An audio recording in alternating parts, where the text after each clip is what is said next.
And we are joined, that was Maddie Beer Temple, by the way. We're joined now by Davidson College political science professor, Dr. Susan Roberts. And Dr. Roberts, we want to talk about the Hunter pardon as well as some new headlines coming out about President-elect Donald Trump. Let's start with the Hunter Biden news here. Obviously, a reversal in what President Biden was saying, that he wouldn't pardon his son Hunter. Now saying he's fearing for a political witch hunt against his son and making the move. What do you make of this?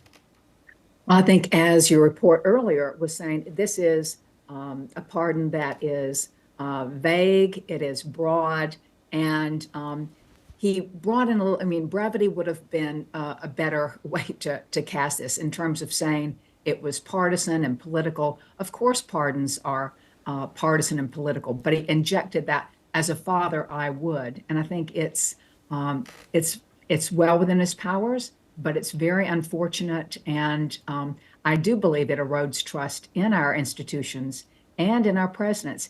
It comes across as normalizing the whole idea of retribution that Trump has been talking about, and openly. It could appear that Joe Biden is saying, I'm going to do this because I can, and I'll show you. And I know that's a simplification, but it does really raise questions about the motive beyond just being a parent. Well, and like you said, he does have the power. He has the authority to do it. Does that mean you should? It doesn't always mean you should just because you have the power. Democrats said a year or so ago, when they were talking about as the Republicans were going through this impeachment inquiry and trying to pull out the details and the facts with the Hunter Biden case, the Democrats came out and said, hey, there's nothing to this inquiry at all. So if there's nothing to the inquiry, why go to the steps to pardon, if there's really nothing there? So you're hearing both sides now this morning and over the last couple of days. What is the negative shadow maybe that this could cast for Democrats as they're trying to dig out of, a difficult outcome from the election? Well, I think it really gives the Republicans some ammunition to talk about the weaponization of government, to talk about why we need to dismantle, as Patel would say, he asserts we need to dismantle some of the FBI and the criminal justice, because it taints the process. And some of the Trump nominees have talked about not only the judicial system, but what is wrong with the rest of government. And I think it really has a shadow, as you point out, beyond just this particular pardon and this particular act. And I think it really gives some leeway to President-elect Trump and what he might want to do with other governmental agencies. And it's very unfortunate that Biden made this pardon so broad and so personal. He could have gotten away with a lot less damage had he just been curt, direct, and not brought in the partisan considerations. They're there, but he didn't have to mention them. And Dr. Roberts was just showing some of the controversial pardons that we've seen. Chelsea Manning under Obama, he got criticism for that. President Clinton got controversy for pardoning Roger Clinton there. And we know that Trump had a slew of them as well, including Charles Kushner, who is now U.S. ambassador to France. Whole nother story there, but let's talk about it because you mentioned Patel, who we know is Trump's nominee there, and his plans to kind of move the FBI out of Washington, D.C. in terms of the headquarters, reform surveillance. He wants to reduce the amount of reach that he has. How does this go into what Patel's pushing for, what Trump is pushing for in his presidency?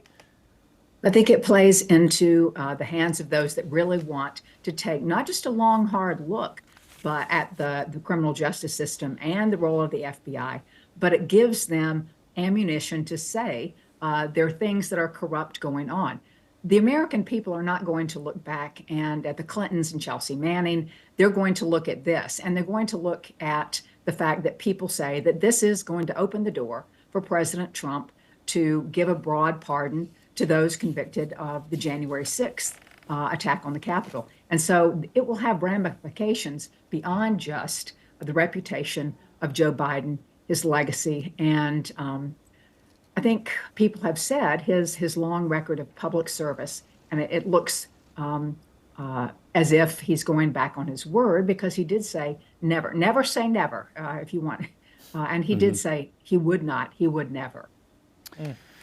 Well, of course, Patel, like so many of these other nominations that Trump, that we have a long list that continues to grow, we'll have to, get through confirmation. We'll have to continue to see how both sides vote for that. Before we run out of time, Dr. Roberts, if we can kind of switch gears, bring it a little closer to home with North Carolina politics. We're continuing this Supreme Court seat, this recount that's happening between Allison Riggs and Jefferson Griffin. I know you've been following that. Where are we in that recount? What are you kind of feeling with what's going on there? Well, I think it's one of those things. The race between Newby and Sherry Beasley went several rounds with recounts, and Newby never really fell behind. And the dynamics here are a little different.